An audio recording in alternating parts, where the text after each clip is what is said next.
भारत के सुपरस्टार शाहरुख खान को अमेरिका के एयरपोर्ट पर 2 घंटे की पूछगछ की अजियत से गुजरना पड़ा। जी अहमद जान।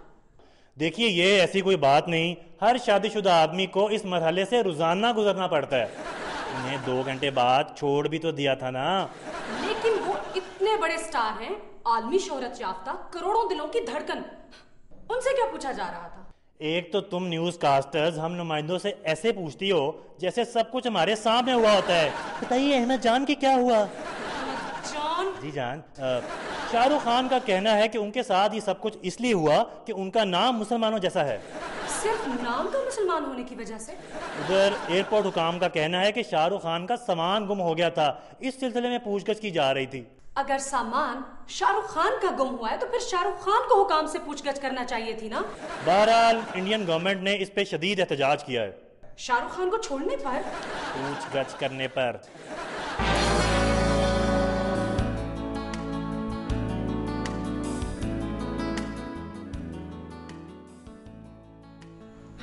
मेरे सियासी बच्चों, और मेरी तबीयत तो पहले आसिफ की तरफ से परेशान थी और फिर नून लीग की फिक्र मुझे सताई जा रही है। अरे मैं तो सूख के कांटा हो गई हूँ। अरे मेरी निकोड़ी मुलाजमा कल चलते चलते मुझसे टकरा गई, तब लगी गाने कांटा लगा निकोड़ी। अरे बेटा नवाज, तुमने कितने सब्र से जलावत नहीं काटी थी, और फिर उसके बाद वकला तहरीक में अपने आप को असूली सियासतदान बनवा लिया। मेरे हमारे यहाँ तो 2 तरह के सियासतदान होते हैं, एक असूली और दूसरे सूली। सूली से मेरा मतलब वो जो मर जावे हैं, हाँ, जैसे लियाकत अली खान, ज़ियाउल हक, भुट्टो और हाँ, मेरी प्यारी बच्ची बेनज़ीर भुट्टो। अरे असूली सियासतदानों को तो कोई मारता ही नहीं। अरे उनकी असूलों पर बातचीत जो हो जाती है। चलो अल्लाह सबको सलामत रखे भैया। अरे इन्हीं की वजह से तो अपने देश में रौनकें हैं। अभी गलतियां तो हर इंसान से होती है ना। अरे माँ के पेट से तो कोई सीख कर नहीं आता। माँ के पेट से याद आया कि पेट तो हर इंसान को लगा होता है ना। हर पेट के लिए काम धंधा तो करना ही पड़ता है। लो भला, अरे बात भी कहाँ से निकल कर कहाँ तक पहुंच गई। तो मैं ये कह रही थी कि अपनी हुकूमत जो शिद्दत पसंदों को मजा चखा रही है, तो ये जो 2-4 वकील और नवाज लीग के कुछ MP शिद्दत पसंद हो गए हैं, और तो क्या हुकूमत इनके खिलाफ भी ऑपरेशन करेगी। अरे बच्चों, कुछ होश के नाखन लो। अरे खुदा का खौफ करो, सब कुछ नोट हो रहा है यहाँ। नोट भी नोट हो रहे हैं और खोट भी नोट हो रहे हैं यहाँ। सब की फाइलें बन रही हैं। अरे तुम क्या समझे कि तुम्हारे अकल पर तो पर्दे पड़े हैं, तो क्या देखने वालों की आंखों पर भी पट्टी बंधी है? आज मैं भी तुम लोगों को एक पट्टी पढ़ा रही हूँ। एक और MP ने एक थानेदार को मारा और वकीलों ने फिर से रियासत की धुनाई कर दी। अरे इन वकीलों के होश कब ठिकाने आएंगे? क्या करवा के दम लोगे? अरे किसके इशारों पर नाच रहे हो तुम लोग? हाँ, अरे नवाज बेटा, मैं तो कहती हूँ कि अपने MPओं को करो इकट्ठा और उनसे पूछो कि यार किस किस ने क्या क्या गुल खिलाने हैं। अरे उनके आगे हाथ जोड़ो कि कुछ खुदा का खौफ करो। अरे जमहूरियत की फिक्र करो, वरना 8-10 साल ऐसे ही रोते रहोगे। हाँ,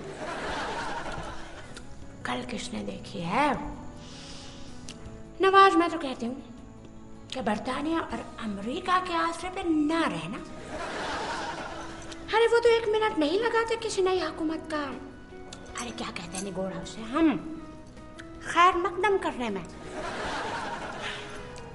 आसिफ की साख तो महंगाई और लोड शेडिंग ने पहले ही खराब कर रखी है। अरे तुम में भी वो बात नहीं रही नवाज, जब से तुम्हारे एमपीओ ने एक काम दिखाने शुरू किए हैं। हाँ, अरे तो बाकी बचा कौन? अरे आप ही का काम है समझाना। अरे तुम दोनों हो भी बहुत समझदार। सोचो इस बात। दुनिया की सबसे बड़ी जमहूरियत भारत में इख्तलाफ राय और आज़ादी इजहार की कितनी आज़ादी है, इसका अंदाजा तो दुनिया को उस वक्त हो गया जब बीजेपी के बानी रहनुमा जसवंत सिंह को सच बोलने की पादाश में उनकी पार्टी की बुनियादी रुकनियत से महरूम कर दिया गया। अब बीजेपी के रहनुमाओं को कौन समझाए कि अगर 62 सालों में किसी ने सच बोलना शुरू कर दिया है तो उसे बर्दाश्त कर ले। और जसवंत सिंह साहब, आपने क्या सोचकर सच बोलना शुरू कर दिया है? आपको अपने कोलीग्स का तो पता है कि वो सब कितने जमहूरी और रोशन ख्याल है।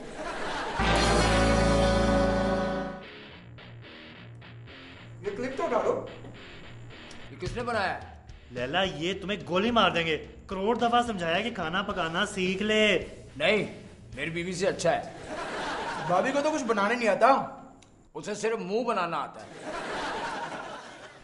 उसके खर्चे पूरे करने के लिए डाके शुरू किए, आजकल उसमें भी मंदा है। अब तो बोतल शोतल ले आओ यार। चलो रहने दो। और कुछ दे दो हमें, या उधार करने का इरादा है? उस्ताद जी, उधार मोहब्बत की कैंची होती है। आप लोग ऐसी हरकतें क्यों करते हैं? हमने क्या किया है? ओए, कोई बदतमीजी तो नहीं की तूने? नहीं उस्ताद जी, मैंने तो सिर्फ हड्डी खाई है। हमारा उसूल है, हम सिर्फ डाके से मतलब रखते हैं और बड़ी तमीज से डाका मारते हैं। वैसे आप लोगों को कोई काम शाम करना चाहिए। बहुत अच्छे, यानी ये कोई काम ही नहीं है। जान हथेली पे रखते हैं, हम ये काम करते हैं और रातों की नींदें अलग खराब होती हैं। याद है उस्ताद जी, वो जो शेख साहब के घर में डाका मारा था? हाँ, वहां हम सो गए थे, पुलिस आ गई, बड़ी नींद डिस्टर्ब की उन्होंने। अगर मैं आप लोगों के लिए किसी काम का बंदोबस्त करूं तो आप ये काम छोड़ देंगे? ना उस्ताद जी, मैं ये काम नहीं छोड़ूंगा। इतने मजे मजे के खाने मिलते हैं, बाजे तो इतने कंजूस होते हैं कि रात का बचा हुआ सालन भी नहीं रखते। वो कोई बंदा कौन नहीं आ जाता है। वो कौन आ गया? मैं देख के आता हूँ। तुम रुको, मैं जाता हूँ। ये बोटी कहाँ गई? इस वक्त कौन आ सकता है? पुलिस?